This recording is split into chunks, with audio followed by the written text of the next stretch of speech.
नमस्कार साथियों, कैसे हैं आप लोग। उम्मीद करते हैं कि बहुत बढ़िया होंगे। मैं रौनक सिंह एक बार फिर से आप लोग का हार्दिक स्वागत एवं अभिनंदन करता हूं इस रामानुजन क्लासेस के प्यारे से प्लेटफॉर्म पर। उम्मीद करते हैं कि आप लोग जुनून और जज्बे के साथ तैयारी बहुत बढ़िया कर रहे होंगे। तो फिर चलिए हम लोग स्टार्ट करते हैं। ऐसा कि हम लोग राष्ट्रपति और उपराष्ट्रपति की सारे जो भी कथन थे वो सारे के सारे पढ़ चुके थे कि कैसे राष्ट्रपति और उपराष्ट्रपति का पद होता है, किस प्रकार से अभिभाषण लगता है, किस प्रकार से त्याग पत्र होता है। यह सारे के सारे पढ़ चुके हैं। किस प्रकार से सदन में किसी भी राष्ट्रपति को हटाया जा सकता है, किस प्रकार से राष्ट्रपति हटता है तो उपराष्ट्रपति कार्य करता है। तो फिर यह सारी की सारी बातें हम लोग इससे पिछली वाली क्लास में पढ़ चुके हैं। आज हम लोग मूलतः प्रधानमंत्री और राज्यपाल के बारे में पढ़ेंगे। ठीक है, तो आइए हम लोग स्टार्ट करते हैं।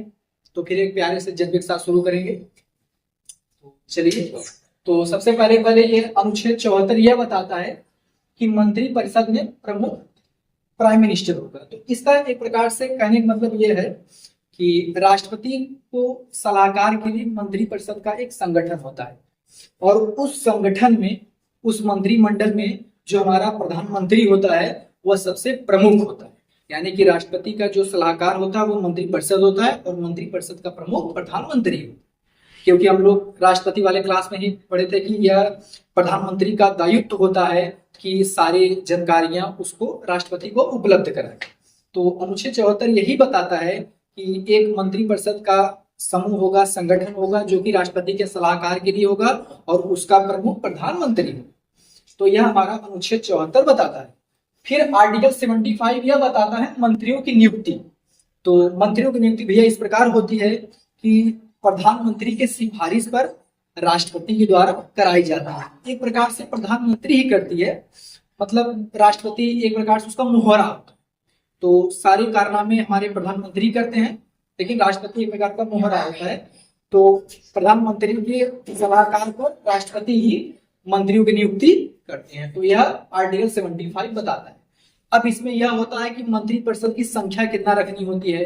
तो जो मंत्रिपरिषद की संख्या रखनी होती है भैया वह लोकसभा का 15% रखना होता है। तो यह हमारा मोटा मोटा। फिर उसके बाद हम लोग यह देखते हैं, अब 75 में काफी सारे भाग होते हैं। जैसे कि कोई भी आर्टिकल सोचिए तो उसमें छोटा छोटा क ख ग घ ऐसे पार्ट्स होते हैं। तो उसी प्रकार से 75 का एक यह बताता है मंत्रियों की नियुक्ति, यानी कि जो मंत्रियों की नियुक्ति होती है वह प्रधानमंत्री के सलाहकार पर राष्ट्रपति के द्वारा कराई जाती है।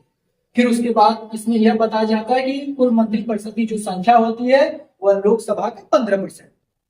अब जो 75 का दूसरा हमारा यह बताता है कि सभी मंत्रियों का जो कार्यकाल होता है वह राष्ट्रपति के प्रसाद पर्यंत होता है। यानी कि राष्ट्रपति जब चाहे वह लोकसभा को भंग कर सकता है और लोकसभा में भंग करने के बाद जितने भी मंत्री लोग होंगे एक प्रकार से उन लोगों को त्याग पत्र प्राप्त हो सकता है। यह राष्ट्रपति के पास एक वीटो पावर होता है कि राष्ट्रपति जब चाहे पूरा मंत्रिपरिषद को भंग कर सकते। तो यह हमारा 75 का दूसरा बताता है। अब 75 का तीसरा बताता है कि मंत्रिपरिषद लोकसभा के प्रति उत्तरदायी होता है। इसका कहने का मतलब यह होता है कि यह मंत्रिपरिषद का कर्तव्य होता है, यह मंत्रिपरिषद का दायित्व होता है कि वह लोकसभा के प्रति उत्तरदायी हो। लोकसभा के जो भी प्रश्न हो, जो भी कार्यकाल हो, जो भी मुद्दे हो, ये मंत्रिपरिषद लोग उसमें बढ़िया से पार्टिसिपेट करें, बढ़िया से भागीदारी दें। यह 75 का तीसरा बोलता है। फिर उसके बाद हम लोग यह देखते हैं कि मंत्रिपरिषद होता है। हालांकि हम लोग बार बार मंत्रिपरिषद जिक्र कर रहे हैं तो इसलिए थोड़ा सा शॉर्ट नोट्स इसका भी लिख दिए कि मंत्रिपरिषद में 3 पार्ट्स होते हैं। पहला तो होता है मंत्रिमंडल, दूसरा होता है राज्य मंत्री और तीसरा होता है उपमंत्री। तो सबसे मेन होता है हमारा मंत्रिमंडल। मंत्रिमंडल यह सबसे प्रमुख। उसके बाद होते हैं राज्य मंत्री। राज्य मंत्री वह मंत्री होते हैं जो कैबिनेट मंत्रियों के सहायक हो। फिर उसके बाद आते हैं उपमंत्री। या उपमंत्री वो होते हैं जो मंत्रियों के सहायक। तो यही होता है मंत्रिपरिषद। मंत्रिपरिषद में 3 लोग होते हैं, मंत्रिमंडल, राज्य मंत्री और उपमंत्री। अब उसके बाद देखते हैं कि 75 का 4 शपथ बताता है। इसमें यह बताता है कि मंत्रिपरिषद का शपथ किस प्रकार से होता है। तो मंत्रिपरिषद का जो शपथ होता है वह प्रधानमंत्री के द्वारा कराया जाता है राष्ट्रपति की उपस्थिति। फिर उसके बाद हम लोग 75 का 5 देखते हैं कि कोई व्यक्ति लगातार 6 माह से किसी सदन की सदस्यता नहीं है तो उसे मंत्री या प्रधानमंत्री के पद से त्यागपत्र देना होगा। यानी कि 75 का 5 यह बोलता है कि अगर कोई भी मंत्री है या कोई प्रधानमंत्री है तो फिर उसको लोकसभा या राज्यसभा दोनों सदन में से किसी भी सदन में से उसको एक सदन का सदस्यता लेना होगा 6 महीने के अंदर। अगर वह 6 महीने के अंदर किसी भी सदन की सदस्यता नहीं लेता है तो फिर उसको अपने त्याग पत्र से इस्तीफा देना होगा। यह हमारा 75 का 5 बोलते हैं। फिर उसके बाद हम लोग देखते हैं वेतन। तो इसके जो वेतन होते हैं वह लोकसभा के प्रति उत्तरदायी होता है। यानी कि जिस प्रकार से संसद निर्धारित करते हैं, जिस प्रकार से प्रधानमंत्री निर्धारित करता है, तो यह प्रधानमंत्री राष्ट्रपति को प्रोवाइड कराता है और राष्ट्रपति उसी हिसाब से सारे मंत्रियों को वेतन देती है। फिर उसके बाद हम लोग देखते हैं अनुच्छेद 77। तो अनुच्छेद 77 यह बताता है कि भारत सरकार के सभी कार्य राष्ट्रपति के नाम पर किए जाए। जैसे कि आपको बता दें कि सारे कारनामे प्रधानमंत्री जी करते हैं, लेकिन एक प्रकार से मोहरा राष्ट्रपति होता है, अभी आपको थोड़ी देर पहले बताए थे। तो इसमें यही होता है कि सारे काम जो होगा वह प्रधानमंत्री के द्वारा ही होता है, राष्ट्रपति सिर्फ नाम का होता है। यह अनुच्छेद 77 बता। फिर उसके बाद अनुच्छेद 78 बताते हैं कि प्रधानमंत्री राष्ट्रपति को सारी जानकारी दे। हम लोग राष्ट्रपति वाले क्लास में पढ़े थे आर्टिकल 78, तो उसमें यही बताया गया था कि यह प्रधानमंत्री का दायित्व होता है कि वह राष्ट्रपति को सारी जानकारियां उपलब्ध कराए। तो ये होता है हमारा अनुच्छेद 78। फिर उसके बाद हम लोग देखते हैं अनुच्छेद 76। अब इससे कि ध्यान दीजिएगा, ये अनुच्छेद 78 और 76 इसको इस प्रकार से किए हैं क्योंकि इतना तक होता है हमारा प्रधानमंत्री का ये जो मंत्रिपरिषद था यह होता है समाप्त। यहाँ से शुरू होता है महान्यायवादी, इसलिए अनुच्छेद 78 तक यहाँ किए हैं और उसके बाद फिर से जो भी आर्टिकल्स आते हैं 76, 78 उसके नीचे से लिखना स्टार्ट कर दिए हैं। तो फिर ये इसलिए किए थे कि आप लोग को कोई भी दिक्कत परेशानी ना हो। तो उम्मीद करते हैं आप लोग को ये मंत्रिपरिषद वाला समझ में आ गया होगा कि भैया राष्ट्रपति के सलाहकार के लिए मंत्रिपरिषद होते हैं और मंत्रिपरिषद में जो उसका सबसे प्रमुख होता है वह प्रधानमंत्री होता है और इनकी जो नियुक्तियां होती हैं वो प्रधानमंत्री के सलाहकार पर राष्ट्रपति के द्वारा की जाती है। इनके जो वेतन होते हैं वह संसद द्वारा निर्धारित किए जाते हैं। फिर इसके बाद इसमें यह देखते हैं कि जो सभी मंत्रियों का कार्यकाल होता है वह राष्ट्रपति के प्रसाद पर्यंत होता है। यह हमारा पूरा मंत्रिपरिषद यहाँ पर समाप्त होता है। अब फिर उसके बाद हम लोग देखते हैं महान्यायवादी। तो अनुच्छेद 76 यह बताता है कि भारत में एक महान्यायवादी, महान्यायवादी उसे कहते हैं एक प्रकार से वह विधिक अधिकारी होता है भारत सरकार। तो भारत सरकार के जितने भी मुद्दे होते हैं वह सुप्रीम कोर्ट में लड़ता है, भारत सरकार के विरुद्ध में नहीं, भारत सरकार के पक्ष से लड़ता है। ऐसे बहुत सारे केसेस आते हैं, जैसे कि मान लीजिए हम लोग भारत सरकार पर केस कोई भी कर रहे हैं तो फिर हमारे विरुद्ध जो व्यक्ति लड़ेगा वह भारत सरकार का महान्यायवादी होगा, वह भारत सरकार के पक्ष में लड़ता है। तो अनुच्छेद 76 यह बोलता है कि भारत में एक महान्यायवादी होगा जो कि सर्वाधिक विधिक अधिकारी होता है।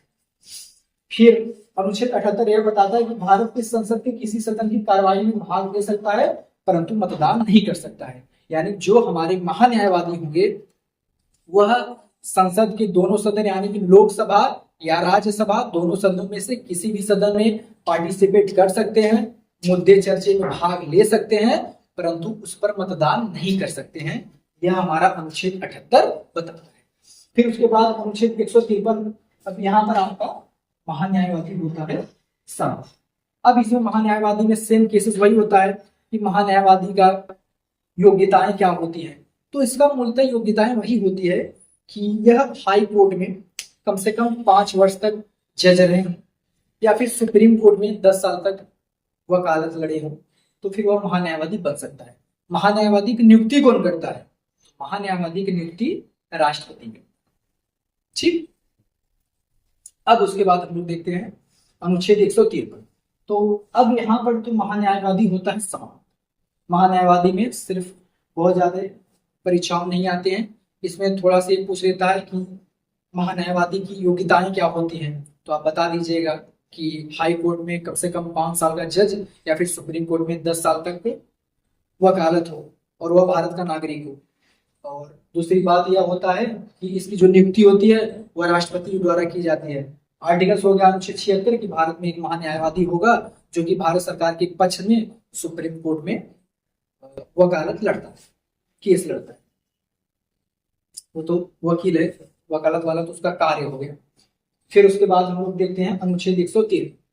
अनुच्छेद 153 यह बताता है कि प्रत्येक राज्य में एक राज्यपाल, ध्यान दीजिए कि जिस प्रकार से प्रधानमंत्री होता है वह एक कड़ी होता है मंत्रिपरिषद और राष्ट्रपति के मध्य, कि राष्ट्रपति की बातें वह मंत्रिपरिषद के पास देता है और मंत्रिपरिषद की बातें राष्ट्रपति को देता है। तो उसी प्रकार से जो राज्यपाल होता है यह कड़ी होता है, यह राज्य सरकार और राष्ट्रपति के बीच की कड़ी होता है, कि जितनी भी राज्य सरकार संबंधी जानकारियां रहेंगी वह राष्ट्रपति को देता है और राष्ट्रपति की सारी बातें वह राज्य सरकार को देता है। यह राज्यपाल का कार्य होता है। तो अनुच्छेद 153 यही बताता है कि प्रत्येक राज्य में एक राज्यपाल। फिर उसके बाद हम लोग देखते हैं अनुच्छेद 154। अनुच्छेद 154 यह बताता है कि राज्य की समस्त कार्यपालिका शक्ति राज्यपाल के पास होती है। आपको हम लोग बताए थे जैसे कि विधायिका होता है, कार्यपालिका होता है, न्यायपालिका होता है। विधायिका जो होता है वह कानून बनाती है, कार्यपालिका कानून लागू करवाती है और न्यायपालिका जो होता है वह कानून की समीक्षा करने के लिए बनाई गई है। तो उसी प्रकार से जो राज्यपाल होता है यह कार्यपालिका का कार्य करता है। तो यही जो अनुच्छेद 154 यही बताता है कि राज्य की समस्त कार्यपालिका शक्ति राज्यपाल के पास होती है। और उसके बाद अनुच्छेद 155 नियुक्ति बताती है कि राज्यपाल की नियुक्ति किस प्रकार होती है। तो जो राज्यपाल होती है उसकी नियुक्ति राष्ट्रपति द्वारा की जाती है। तो यह हमारा अनुच्छेद 155 बताता है। फिर उसके बाद हम लोग देखते हैं अनुच्छेद 156। अनुच्छेद 156 में यह बताता है कि राज्यपाल का जो कार्यकाल रहता है वह 5 वर्ष का होता है और राज्यपाल जब चाहे या 5 वर्ष के भीतर भी त्यागपत्र राष्ट्रपति को दे सकता है। और उसके बाद यह भी होता है कि राष्ट्रपति चाहे तो राज्यपाल को अपने पद से हटा सकता है। और उसके बाद अनुच्छेद 157 की योग्यताएं क्या होती है। तो राज्यपाल की भी योग्यताएं सेम राष्ट्रपति की जैसा होती है कि वह भारत का नागरिक हो, 35 वर्ष उसका उम्र होना चाहिए। तो यह राज्यपाल बनने के लिए इतना सीमित होता है। फिर उसके बाद हम लोग देखते हैं अनुच्छेद 158 कि संसद या राज्य विधानमंडल का सदस्य नहीं रहेगा। अब इसमें क्या होता है कि अगर कोई व्यक्ति राज्यपाल बनता है तो वह संसद या राज्य विधानमंडल सदन में वह सदस्य नहीं रहेगा। अगर वह सदस्य है तो राज्यपाल बनने के बाद उसकी सदस्यता चली जाएगी। यह बताता है हमारा अनुच्छेद 158। और इसकी योग्यता में एक चीज और होता है कि राज्यपाल वही व्यक्ति बन सकता है कि जो पहले से कोई भी लाभ का पद धारण न किया। फिर उसके बाद हम लोग देखते हैं अनुच्छेद 159। अनुच्छेद 159 यह शपथ बताता है कि राज्यपाल को शपथ कौन दिलाता है। तो राज्यपाल को शपथ जो होता है यह उच्च न्यायालय के न्यायाधीश दिलाते हैं। उच्च न्यायालय के न्यायाधीश, यानी कि जो शपथ होता है अनुच्छेद 159 बताता है कि जो राज्यपाल होता है इसको शपथ उच्च न्यायालय के न्यायाधीश दिलवाते। और उसके बाद राज्यपाल का अभी हालांकि वीडियो बहुत ज्यादा बड़ा नहीं करना चाहते हैं, इसलिए फिलहाल इसमें प्रधानमंत्री संबंधित बातें, मंत्रिपरिषद और महान्यायवादी और राज्यपाल के अनुच्छेद 159 तक है। अभी राज्यपाल के और इम्पोर्टेंट आर्टिकल्स हैं जो कि हम अगले वाले सेशन में आपको बताएंगे। और उम्मीद करते हैं कि आप लोग को ये सारी की सारी बातें समझ में आ रही होंगी। और इसी प्रकार से अपना प्रेम बनाए रखिए और तैयारी भी बहुत बढ़िया से कीजिए। और आप लोग की एक वैकेंसी भी आ गई है आरआरबी ग्रुप डी की। तो फिर ये जितने भी इम्पोर्टेंट चीज है ये सारा आपको प्रोवाइड करा दे रहे हैं और गारंटी के साथ बता रहे हैं कि आपका पॉलिटी में जितने भी क्वेश्चन आएगा, हालांकि बता दें कि जो आपका जीके होता है तो फिर पॉलिटी से मुश्किल से करीब 4 से 5 क्वेश्चन आते हैं। तो फिर ये गारंटी है कि 4 से 5 क्वेश्चन फंसाने की पूरी गारंटी हमारी है। ये सारा का सारा 100% आएगा, ये मैं दावे के साथ बोल सकता हूँ। तो फिर आप लोग इसी लगन के साथ तैयारी में जुटे रहिए और फिर से कल प्यारे से सेशन के साथ आपसे मुलाकात होगी। तब तक के लिए आपसे विदा लेते हैं। जय हिंद, जय भारत।